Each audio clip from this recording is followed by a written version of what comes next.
අද ජූනි 1 වෙනිදා. ඔන්න ඉතින් ගොඩ දවසකට පස්සේ ඔයාලා බලන්න vlog එකක් අරගෙන ආවා. බලමු ඉතින් අද මොකද වෙන්නේ කියලා. ඔක්කොටම කලින් බලන්නකෝ අපේ මල්වල ලස්සනද කියලා. මෙයාගේ ලස්සන ඉතින් අපේ ගෙදරට පේන්නේ නැහැ. පිටායට තමයි වැඩිපුර පේන්නේ. අද මම නැගිටිනකොටම ඔන්න අපේ අම්මා මට පොඩි වැඩක් පවරලා ගියා. වොෂින් මැෂින් එකේ තියෙන රෙදි ටික වලට දාන්න කියලා. මොකද ඉතින් අපිට අවුව ටිකක් අඩුවෙන් තමයි ලැබෙන්නේ. මට හිතෙන විදිහට නම් දෙවියෝ වැස්ස බෙදනකොට මෙහෙට ටිකක් වැඩිපුර දීලාද කොහෙද? කොහොම හරි ඉතින් අවුව වැටුණ වෙලේ ඇඳුම් ටික වේල ගන්නත් එපැයිනේ. මොකද ඉතින් මෙහෙට වහින්න ගත්තම ඒකට වෙලාවක් කලාවක් නැතුව එක දිගටම වහිනවා. මම අද උදේම හිතාගත්තා මගේ කොණ්ඩේට ඔයිල් ට්‍රීට්මන්ට් එකක් කරන්න ඕනි කියලා. පේනවද ළමයි? ඩ්‍රයි වෙලා පොල් මුඩක් වගේ වෙලා තියෙන මගේ කේශ කල්යාණය.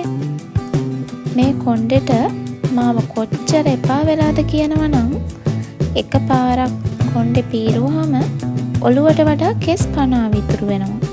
යන අයට යන්න දෙන්න කියලා කට්ටිය කිව්වට මෙයාට යන්න දුන්නොත් මට ඉතුරු වෙන්නේ තට්ටයක් විතරයිනේ. බලන්නකෝ ඉතින් කොණ්ඩේට හොඳට ඔයිල් දාලා කොණ්ඩේ බැන්දම් මගේ මූණේ තියෙන සිරියාව. දැන් ඉතින් ඒ වැඩෙත් ඉවර කරලා මම මේ ෂෝට් වීඩියෝ එකකට හදපු පැෂන් ජූස් එකක් බොන ගමන් අම්මා ගෙනාපු වඩේකුත් කන්න පටන් ගත්තා. නිකම්ම නෙමෙයි ඉතින්. අම්මලා එක්ක පොඩි ඕපදූපයක් එහෙම කියවන ගම.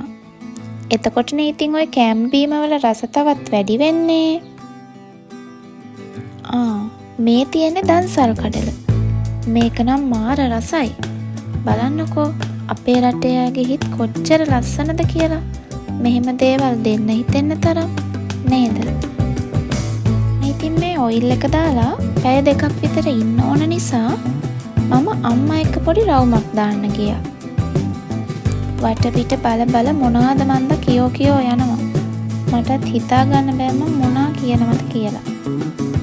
මේවා ඉතින් කවදා හරි දවසක බලනකොට ලස්සන මතක වෙලා තියෙයි නේද?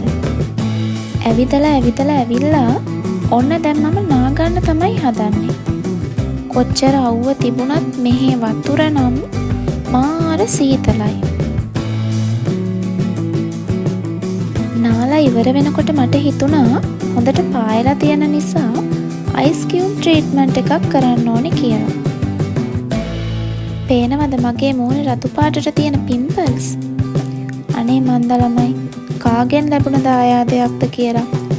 මේ මූණේ හැදෙන පළදාව අපේ වත්තේ තියෙන පොල් ගහකවත් හැදුණා නම් මං මේ වෙනකොට ඒවා විකුණලා කෝටිපතියෙක් වෙලා. ඒ තරම් පිම්පල්ස් හැදෙනවා මගේ මූණේ. ඔන්න ඉතින් ඊට පස්සේ මම මේ හදන්නේ ක්‍රීම් චුට්ටක් ගාලා පර්ෆියුම් ටිකක් ගහලා සුවඳට ඉන්න තමයි. ගෑනු ළමයි වුණාම ඉතින් ලස්සනට සුවඳට ඉන්න එපැයිනේ නේද? නෑවට පස්සේ ඉතින් මාර බඩගින්නක් එනවනේ. ඔයාලටත් එහෙමද? දැන් මම මේ හදන්නේ අපේ නංගි හදලා තිබුණ රසම රස කොත්තුවක රස බලන්න තමයි. ඔන්න ඉතින් කන්නයි යන්නේ.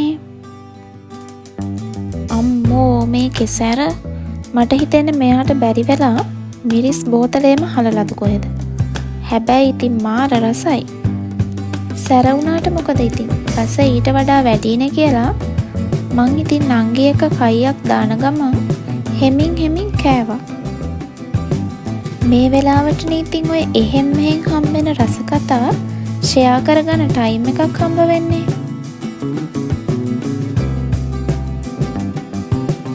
අද ඉතින් මට හවස පන්ති තියෙන දවසක්.